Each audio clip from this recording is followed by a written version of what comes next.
All right. Another episode of Confessions of a Street Broker. And today, it's the OG of all OGs. Jeff Mersace. Mercer. Jeffrey. Allen, you're here. I am. I'm excited to be here. I've been looking forward to this. I've been studying tape. Yep. Watching up, listening up. There you go. While I mow the lawn. Well, yep. Some good, definitely lawn mowing stuff. It is really good lawn mowing. Yeah. Get you a good little walk in or something like that. That's what Nathan Denton was telling me. He's like, yeah, I get a good walk in and I'll listen to these. So, yeah. But no, it's been a lot of fun. So this is exciting to get you on here. So, I just want to let everybody know we're starting off with our nutrition. That's right. I got my drinking shirt on. Yep. My blue Martini Robert Graham shirt. Yep. I recommend these. And we are eating our vegetables, like we like to say. Some Bombay Sapphires. There we go, baby. Let's go. Cheers. Refreshing. Yeah, just like Mom used to make. It's a great line. It is a great line. Golly, that's a funny story. Let's just tell that story real quick. That's pretty funny. Absolutely. We were at Windstar. Yeah. We're at Windstar. Pre-pandemic. Yeah, pre-pandemic. Maybe like 19. Yeah. And we're going to have an early steak dinner at the steakhouse there. And we're at the bar waiting to get our seat. And the bartender says, "What can I get you to drink?" And I said, I'd like a margarita. And if you know me, my margarita is this much tequila and this much sour mix. And she brought it over. She was a young lady, and she had stirred it all up. And she handed it to me and kind of waited there with anticipation. And I took a sip of it. She goes, "How do you like it?" And I said, "Just like Mom used to make." The look on her face went from excitement to, what the hell did this guy just say to me? Who is this? Whose mom would do that? Yeah. Oh, God. That was freaking hilarious. So, yeah. So now, every time we take a drink, it's just like Mom used to make. Which is funny because our parents do not drink. No, they don't drink. Never drank. I think I saw Dad drink a beer maybe once every 3 years or something. Right. So right. And he had a bottle of scotch. Mm-hmm. I remember that I took a tug off when I was like 12, and it was the only tug that had been taken in a decade off that thing. Oh yeah. Yeah. It just sat in the cabinet. There was a bottle of rum in there too, and it quickly became water once I figured out what it was. little replacement theory. Yeah. So, yeah. I didn't think they would be checking because it hadn't moved. It had dust all over it. It hadn't moved, but it did. I think it was like the one I remember was like black. I mean, it was like a black. You couldn't see through the bottle. Yeah, you couldn't see through the bottle. So no, but what's really cool about doing all these things, a lot of it ends up like revolving around you. A lot of guys have been spawned from a lot of your teaching and coaching within the industry and working with you, and so it's kind of interesting. There's like just an ecosystem of these guys that have all kind of that you've touched, and so. But let's just start from the beginning. I know your story, but I want to let everybody know it. So just kind of start from the beginning. Okay, well, grew up in Irving, South Irving with a chip on my shoulder for sure. Mm-hmm. When you grow up in South Irving, it's just that way. Went to Irving High, graduated, went to Rice, met Isabella's dad there. Yep. Crushed a bunch of sandwiches and serranos with him. Fresh jalapenos. Went through the whole Rice thing. An experience, sometimes not the best, sometimes not the worst. Yeah. Got out of college and Well, when I was my senior year in college, one of my professors says, yeah, my family owns this golf course in Glacier, Montana, blah, blah, blah. And I was so burned out from school and sports, and I just needed a change. Mhm. And I went up to him after class, and I said, hey, can I get a job working at your golf course in Montana? And he was like, well, I can only pay you $8 an hour. And I was like, I don't really care. I'll figure it out. I had a little bit of money saved up for whatever reason, not enough to really go too long on. And I was getting married 2 weeks after I graduated college. Mhm. So, my wife and I, Christy, we accepted a job. We just did anything. Yeah. You know, we were bartender someday. My title was assistant golf pro, which is ridiculous since I really had never played golf. Yeah. And we drove up to Montana, rented an apartment, I had a great time. Yeah. Christy had a time. I think she had fun at times. But we would, I would get up every morning at about 5 a.m., open the golf course, because you could tee off at 5:30.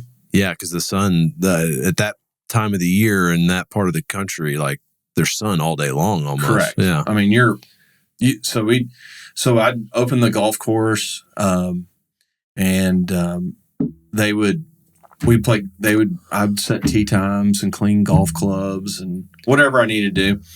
And then about 4 o'clock, I got off every day and I would go fly fish. Or first, I got into a habit where I was playing about 9 holes of golf a day. Yeah. And then, I got okay. And then I would go fly fish the Flathead River that goes right by the park. And that was it. I mean, that was a great experience. That wound down in October of that year. We moved back to Dallas. I didn't know what I wanted to do. I thought I wanted to be in the restaurant management business. So the first real job I got was a CC's pizza manager. And I'll tell you something funny about the interview process. The guy interviews me and he says, we've got a lot of great candidates, from schools like Texas A&M. And I was like, you really don't know anything about the education system, do you? I was like, I think Rice might be a little bit higher than that. No offense to A&M people, of course. But so I got a job being a pizza manager, a store manager, and I was a manager in training.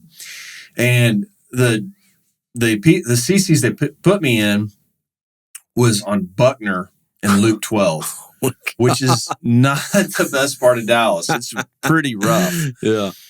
And after, I'll never forget the end of the day. I had my first day of work. I went through work. The manager that was training me, he had me do everything in the store. I cleaned all the toilets. I wiped down all the tables. I made pizzas, not in that order, thankfully. But at the end of the day, he said, look, I want to comment on your pizza. You're center loading the ingredients. And I was like, okay, got it. We'll watch tape on that. So I went home. I looked horrible. It was during the O.J. Simpson trial, and my wife and her grandfather were watching the O.J. Simpson trial. Mm-hmm. And I walked in, and I had just like flour and muck all over me. And I told my wife, I was like, I'm not going back. Yeah. That was mulligan. Yeah. Give me a mulligan. So I called the guy next day. I said, I quit. Yeah. I'm not going to do this. This is just a mistake. And so then I went and worked for our dad for a while, just kind of floating around, not really sure what to do. And I worked there for almost a year. And then I decided to go work for a bigger steel company. Mm-hmm. And there's a company called Reliance Steel and Aluminum.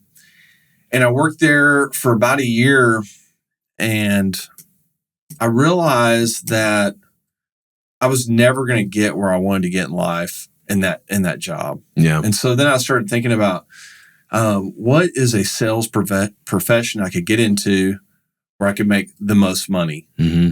And I determined that was either commercial real estate or pharmaceutical sales. Mm-hmm.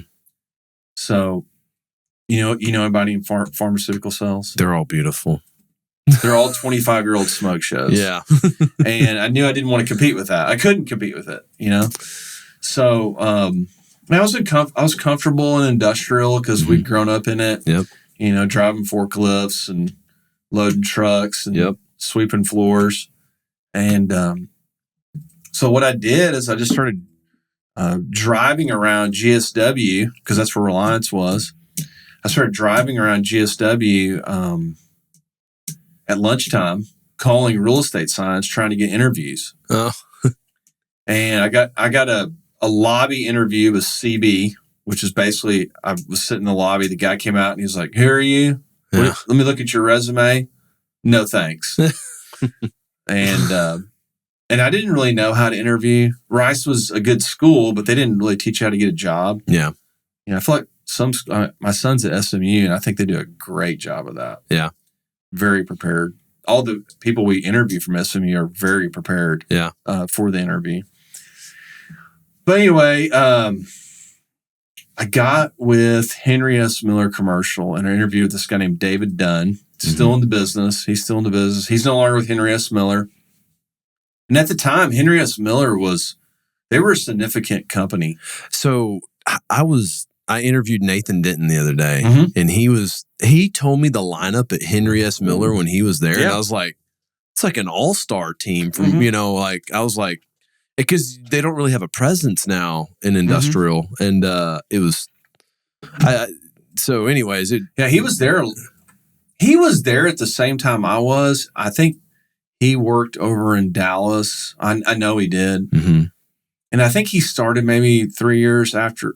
He started a little bit after I did. I mean, we kind of crossed paths. Yeah. So, but yeah, that to your point though, man, like that was a pretty heavy hitting shop. It sounded like so. It definitely was in Dallas. Now I was in Arlington, and they actually had a pretty good lineup too. They had David Dunn, Jeff Givens, who's with Transwestern now, has been in the business forever, very successful. A couple other people. And then right when I was leaving, they hired Trey Fricky, who's obviously had an incredible career. Anyway, I was at Henry S. Miller for about a year. And this is something I wrote down that I wanted to point out to young people is, you know, there's really like two things when you're getting going in this world. The first thing is you got to know what you don't want to do. And that was kind of what I learned at Reliance, you know, like, I don't see a path here. Yeah. And then the thing I learned at Henry S. Miller is I needed a plan. Yeah. And I found myself one day in South Grand Prairie driving around, and I just didn't really know what I was supposed to be doing that day. Yeah. I'd make a lot of cold calls, but I didn't really know what they were supposed to look like, what information I was supposed to get, what I was supposed to do with it.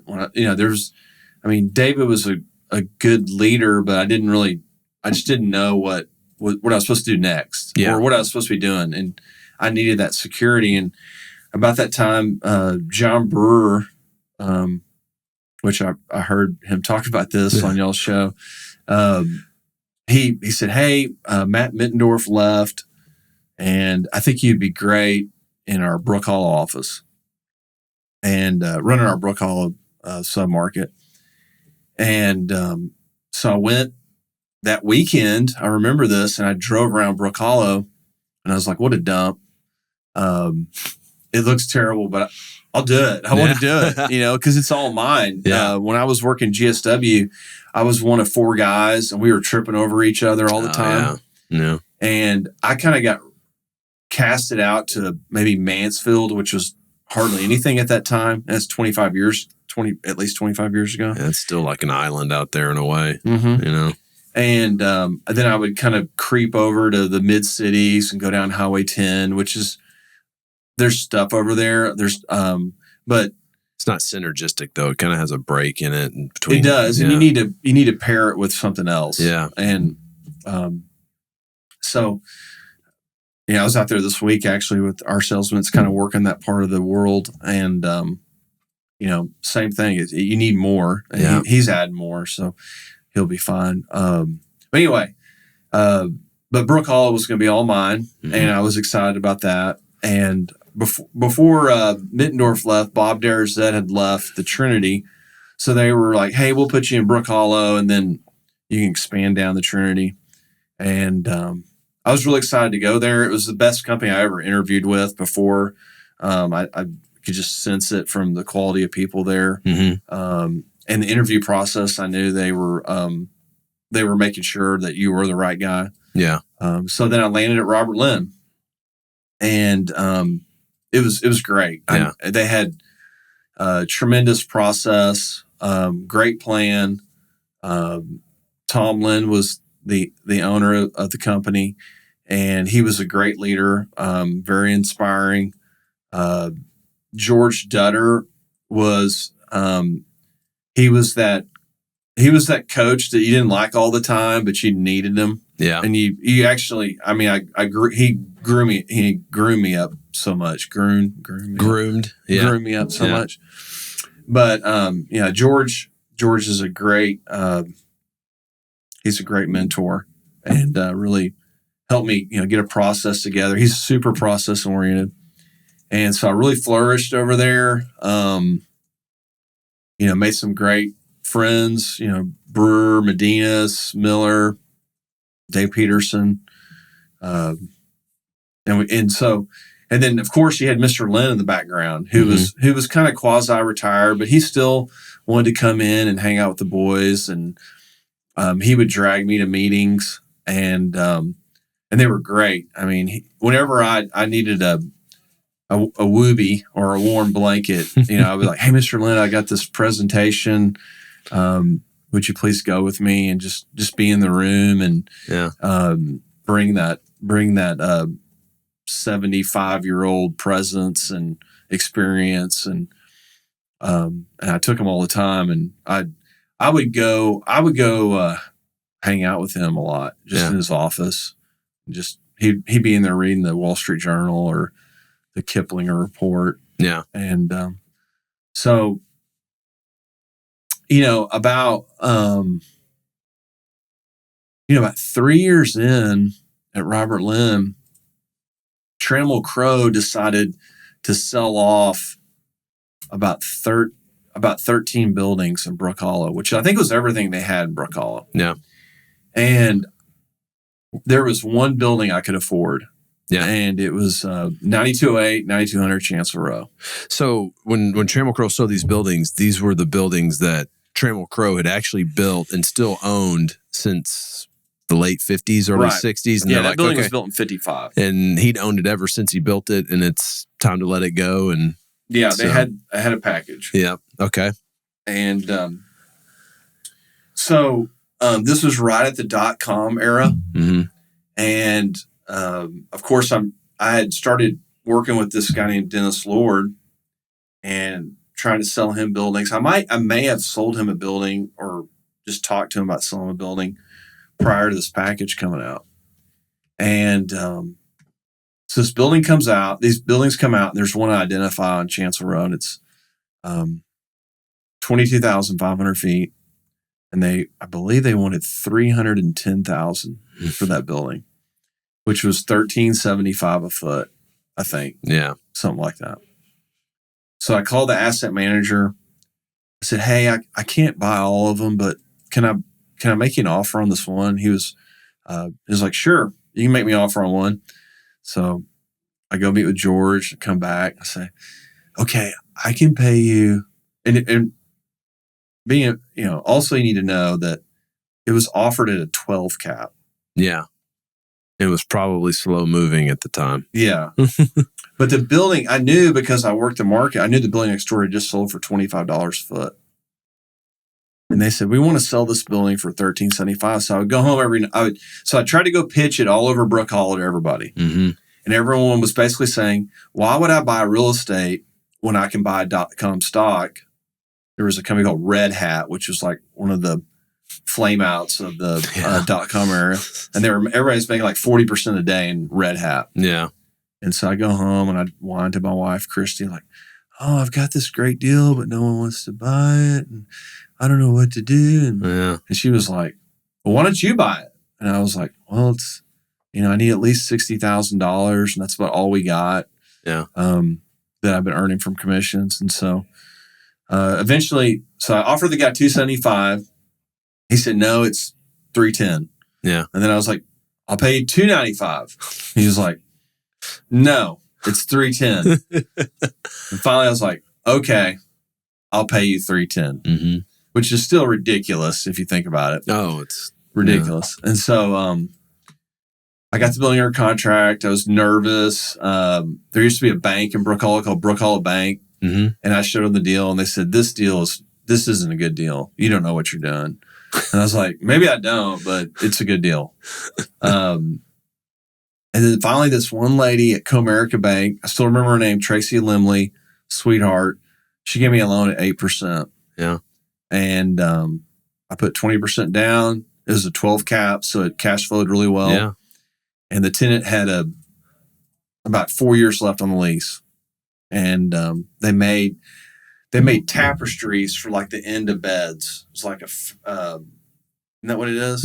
When it just like the little people don't even do this anymore. I just remember the lady sitting there and just ripping cigs all day. Yeah, that was back in the day when 8 out of your 10 cold calls, the decision maker just chain smoked, chain smoking, chain smoke, and you just ate them. Yeah, you're like, yeah. Well, it didn't bother you as much back then because it was kind of normal, right? Like smoking, like smoke now is like, oh, right. But like back then it was like, oh, it's another office. Yeah. So anyway, that was kind of the beginning of me buying buildings. But as far as brokerage, I worked at Robert Lynn a decade. I had my whole setup. And you know this, but my whole setup was I want to get to a certain positive cash flow so I can live the life I want to live. Yep. And when I was 25, I told myself, okay, if I can get $10,000 a month positive cash flow, and my goal was 35, I want to go coach high school football. And that was my whole mission. Yep. That was my whole mission. And so everything I did was to make that happen. Yeah. All the brokerage I did was to make that happen. And so I got there a little early, a little ahead of schedule. It's like a term I like to use. Yeah. Ahead of schedule. Yeah. And got there when I was about 33. And we wanted to live in a smaller town. And we kind of scoured North Texas, and we picked Graham, and we moved out there. And I still maintained my brokerage business while I was out there. I had a great teammate at that time, April Robert, and she's still with me in different capacity. Yeah, but at that time she was more of an agent. Yeah, she was an agent, and. So we moved out to Graham, and I was exploring being a coach, and I started mentoring at the high school, and I was trying to thaw out from being a real estate agent, and there's just something was off.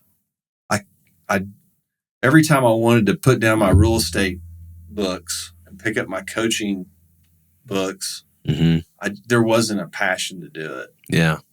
And I was kind of force feeding it. And then I was mentoring at the Graham Junior High. And the specific moment I remember is I walked by the lunchroom where all the teachers were eating lunch. And it was a windowless room. And they were eating, the school lunch, probably like beef fritters and mashed potatoes. And I just was like, I can't do it. Yeah. I can't do it. So at that point, I was trying to figure out like, who am I now? And I decided that my career at Robert Lynn had kind of reached this point. And Robert Lynn, to their testament, I had told them this all up front, and they supported this crazy idea I had the whole time. Because you produce. Yeah, because I was a good producer. Results remain supreme, Jeff. Right. Sorry, I need a little clear the throat a little bit. That's right. That's right. Get into the vegetables. So they supported me, and I just realized that I probably done everything I could do there. Mm-hmm. And I just decided I'm gonna start my own shop. Yeah. And this was the time they joined NAI. Yeah. And I wasn't a supporter of that. And just for various reasons, because the biggest reason was I thought Robert Lynn had the secret. Yeah. And the rest of the world needed us more than we needed them. Yeah. But they've done great. Oh, yeah. And obviously, you can definitely say they were right in that capacity. But I just didn't want to be. I just didn't want to be part of that for whatever reason, and I was kind of ready to evolve. Yeah. And so I started Mercer Company in effectively December of 2007. Yeah. And it was just April and I and a guy named Bob Kent who worked at Henry S. Miller. Uh-huh. And we officed down on Empire Central, which was 2 doors down from where Cantex started. That building has spawned some really great real estate. Right. And it's a dog. Yeah. It is a dog of a building. Yeah. Well, so to kind of interject on something there, what's funny is one time I went and met with this guy and he's like, hey, I want you to sell me buildings. And he's at Old Parkland. And he goes, why does Cantex get to see so many more buildings than I do? I go, because I can just walk by there and eat my lunch because they live in the market they want to be in. And I was like, you know what it's sub like? shop there. Yeah. Oh, the sub shop rap. was good. Yeah. Good rap. Yeah. The rap guy, he was awesome. So, yeah, that's two great real estate companies spawned out of that building. Yeah. It's crazy. We were there, I think 3 years, maybe a little bit longer. Mm-hmm. And we were broken into 3 times. Oh, yeah. I remember that. Always on a holiday weekend on a Sunday night. Mm-hmm. So if you have a small business and it's a holiday weekend, you better get the locksmith over there and lock that baby up. Yep. Because I had 3 or 4 locks installed in the server room after the first break-in. Yeah. And that saved us on the second one. Mm-hmm.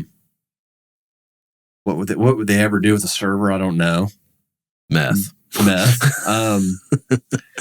But we were over there for 3 years. I think you started thinking about coming over there somewhat quickly.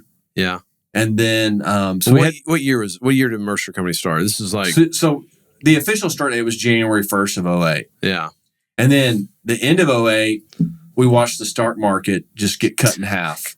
Yes. And I was like, oh. Yeah.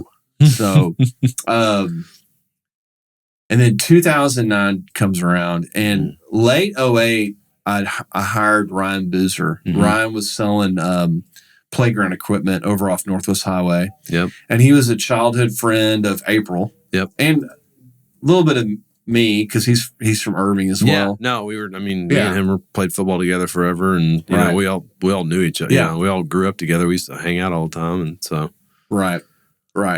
And Boozer had started, and he was starting his career, doing well, and then 2009 happened, and that was the toughest year I've ever had in business, for sure. Yeah. Leasing buildings on Carpenter Freeway. The first listing we ever got at Mercer Company was that building right next to Jack in the Box. I think it's 9200 Carpenter Freeway. Yeah. Yeah. Nice building. Dennis Lord owned it for a while, right? Had Time Warner. So there was 2 buildings. Okay. Yeah. The guy that hired me though was from California. Okay. I know. Okay. Yes. I know. Dennis Lord owned the one across the street. Yeah. Across the freeway. Mm-hmm. That's like 9101. Yes. Yeah. I sold Dennis that building for $24 a foot, by the way. Very nice. A different time. Yeah. A different time. Mm-hmm. So we're sitting there in 2009, and we get that listing, and I'm recommending $325 gross ask, and something south of there to lease it. Yeah. And I think we ended up leasing it for like $250 gross. That was our first listing. It was a nice listing. And what would that building lease for today? 12 net on the freeway? Maybe 10 net? 10 net. Mm-hmm. 10 net's easy. Mm-hmm. 12 net to the right. But, it's a great building, all air at the time. I don't know what's going on there now. Yep. All air, has a nice little hidden backyard. Yep. That little dock, Yep. This is the building right next to the Derby. Yep. It's like a event company now owns it. And like Goodies by Goodman type. Yeah, something. And event company that building used to have had a huge showroom in it, right? Yes, yeah. It had a huge lobby. Yeah, huge lobby, like a rotunda. Showroom. Yes, a word you don't hear anymore in real estate. But it had like a rotunda and a big lobby, and then a big air conditioned warehouse. I think the history of that building it was originally owned by this guy or asset managed by this guy named Joe Dingman. Oh, yeah, I know Joe. Yeah. I listed a building for Joe. Yeah. Joe Dingman owned it, and I'd leased it before, and the listing agent was Rich Young. Oh, okay. Yeah. And we put a company in there called Ergo Candles about 04, 05. And they lasted, I think they honored their whole lease. Back then, if a tenant made it all their term of their lease, that was like a success. Yeah. Yeah. that there was a lot of mystery in that. Getting financials were different. But yeah, Joe owned that building, and I think he sold it to the guy in California. Mm-hmm. And Time Warner had a data building, that data center in the back right there. Mm-hmm. Yep. And anyway, back to Mercer Company. 2009 was horrible, but we made a little money. Yeah. And then I think you started in 10, right? Started in 10. Yeah. October of 10. And when did Adam come on? I feel like Adam came on, I want to say 12, but that seems too long of a gap between you and him. I feel like he was there at the same, I feel like we started. Yeah. He started a little after me, I'll say that. Yeah. So I hired Adam to kind of help me build the company. Mm-hmm. And take on new markets and train agents and just do all the stuff that I didn't have time to do while I'm, training agents it's a lot. Well, I mean, you're going from broker to business owner, and it's a lot of division of your time, right? And at that time, being a business owner, you need revenue, and Jeff Mercer can generate revenue being a broker for the company. Right. So, yeah.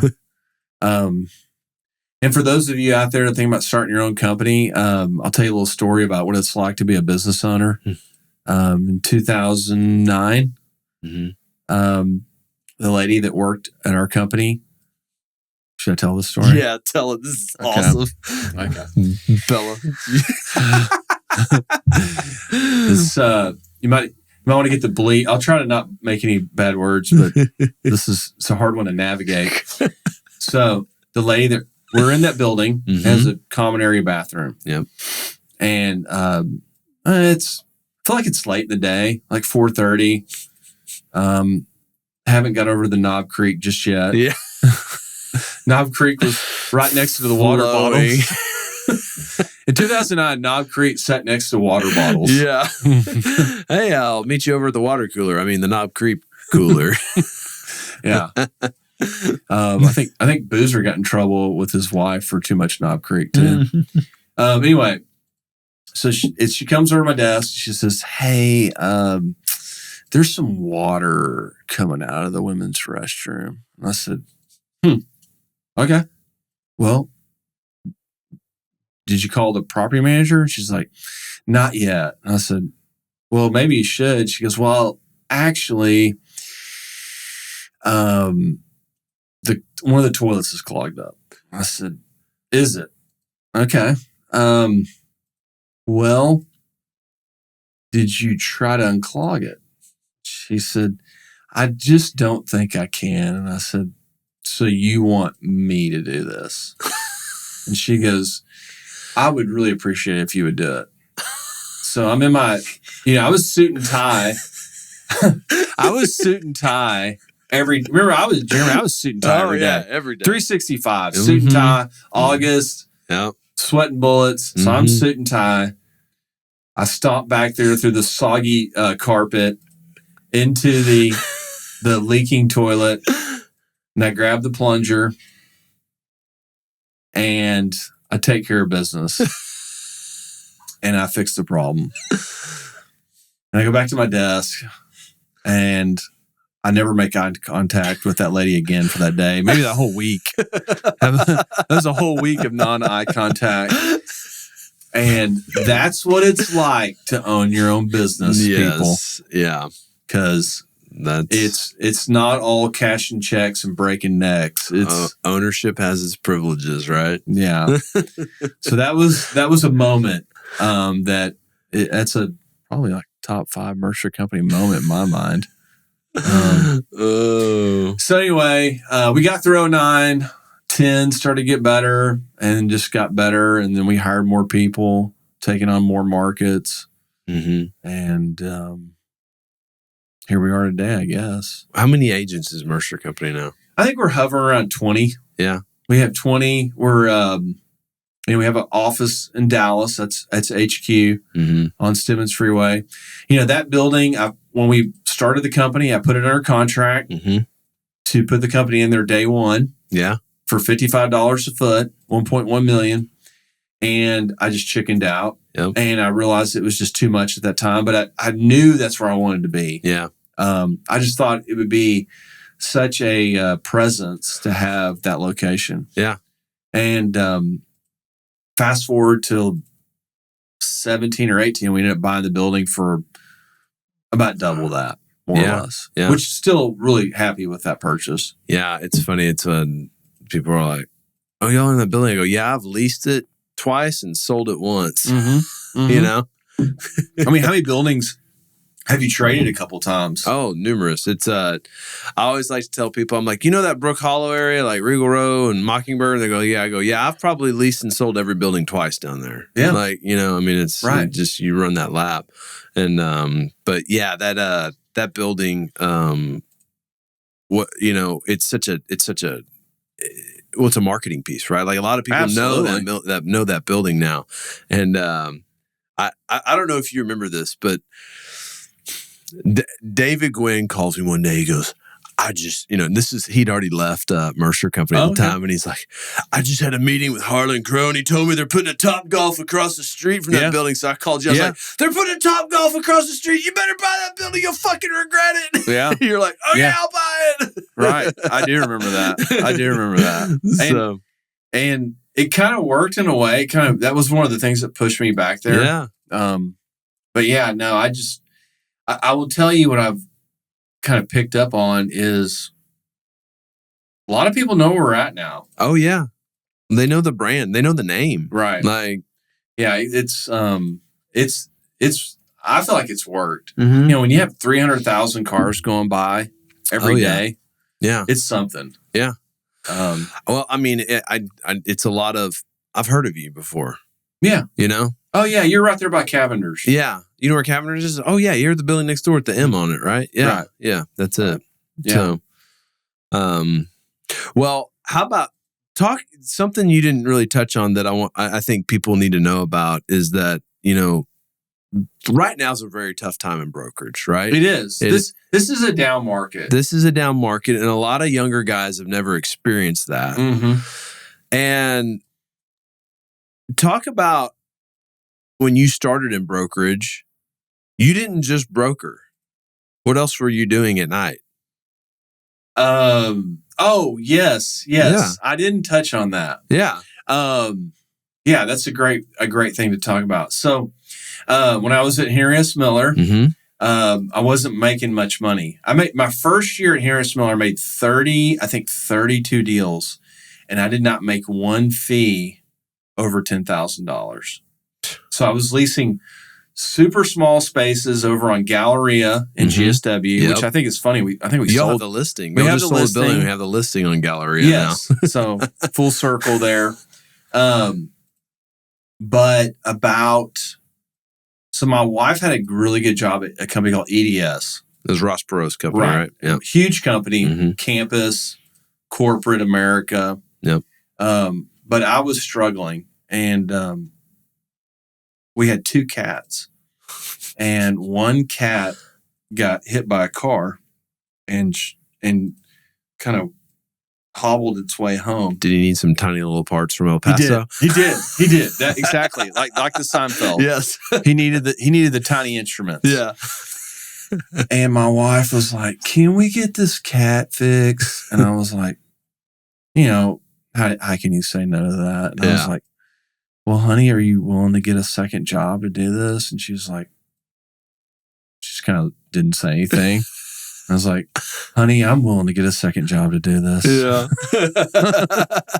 So we got the cat surgery was about $3,500 that we didn't have. Yeah. And so to supplement my income, our income that year, I would wait tables 2 nights a week at Chili's and Grapevine, and then all weekend. Yeah. So all weekend I would pick up both shifts on the weekend. I work a double, Saturday and Sunday. And I mean, talk about something that burns something in you is something like that.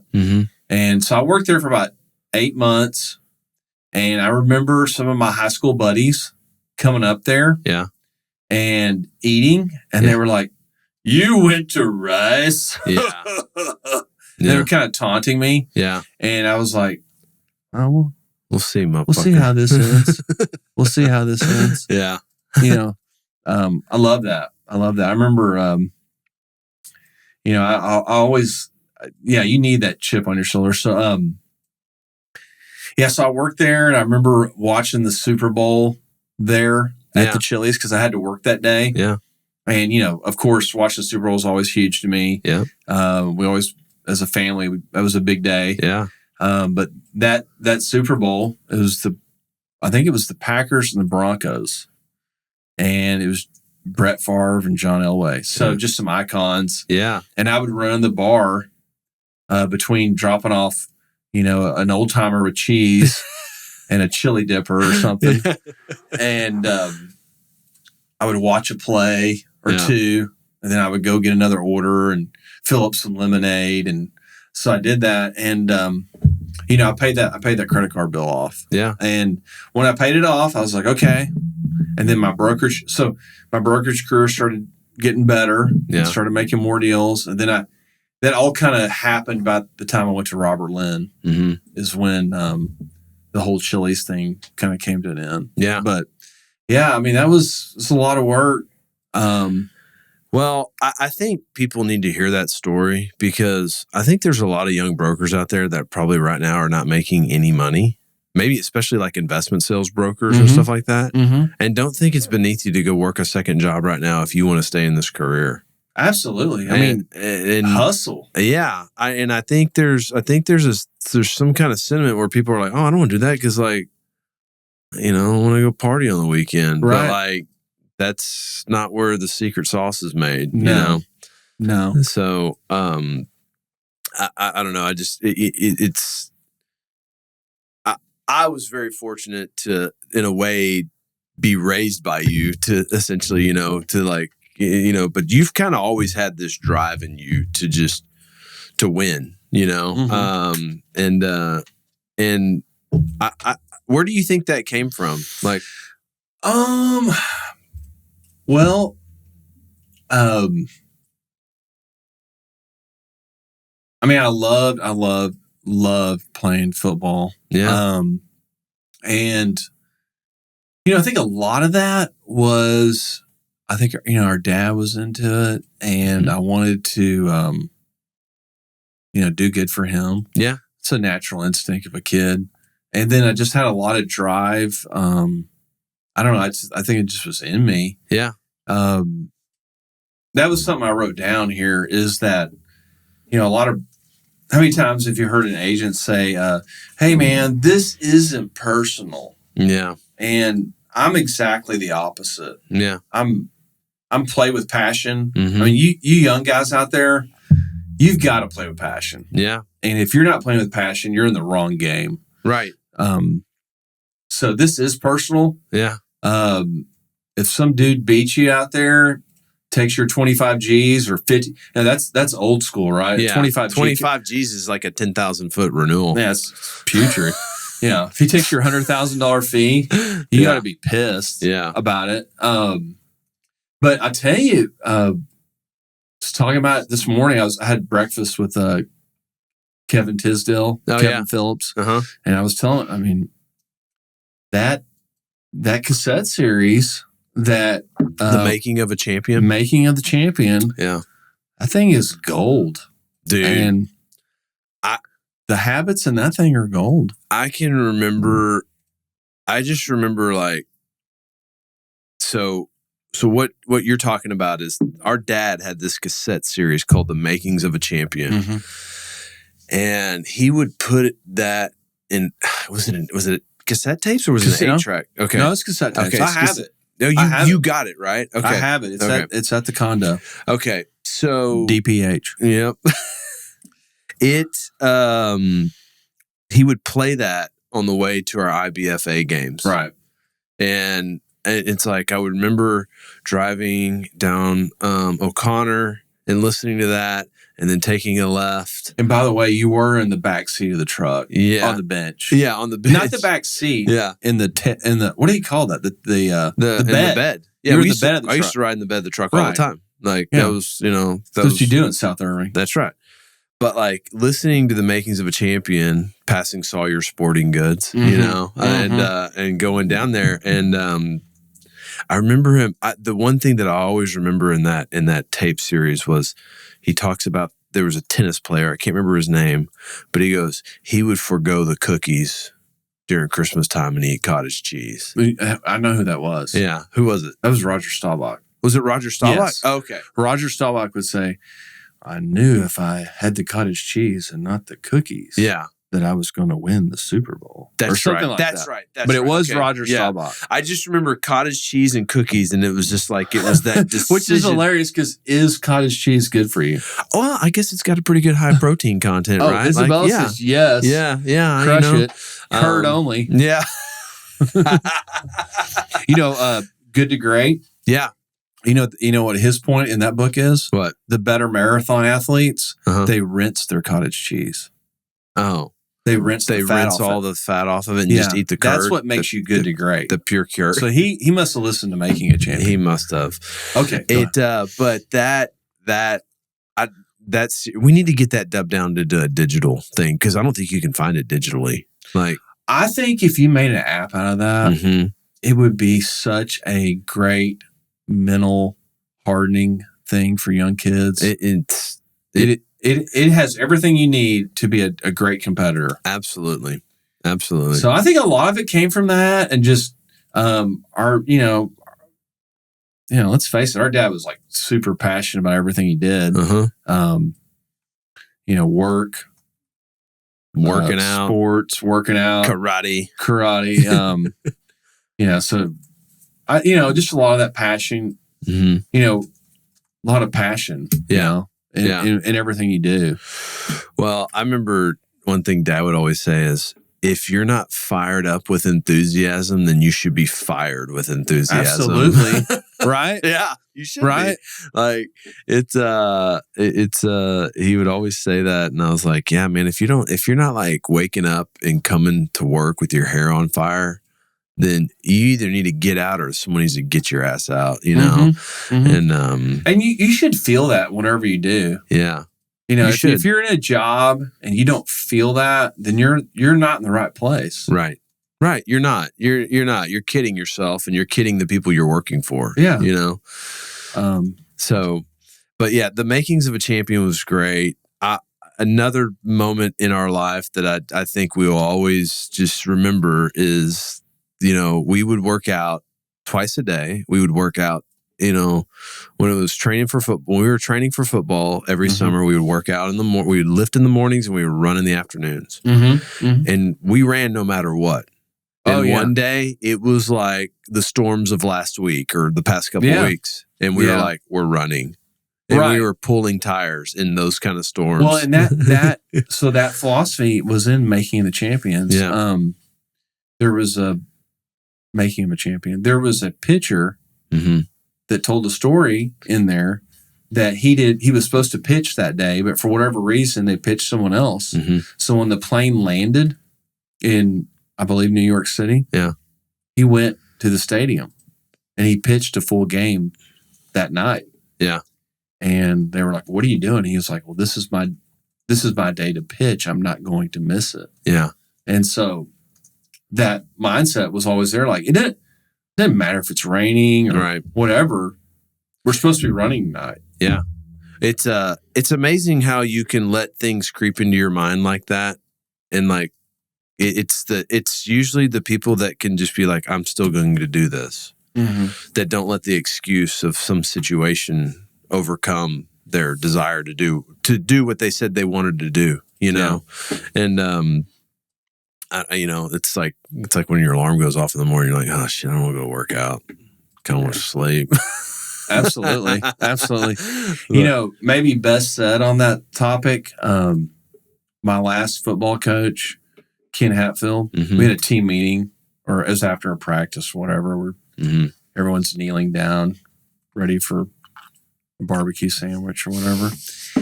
And he said, "Guys, I'm just gonna say this, and y'all can leave." He said, "People find time to do the things they really want to do." Yeah, that was it. I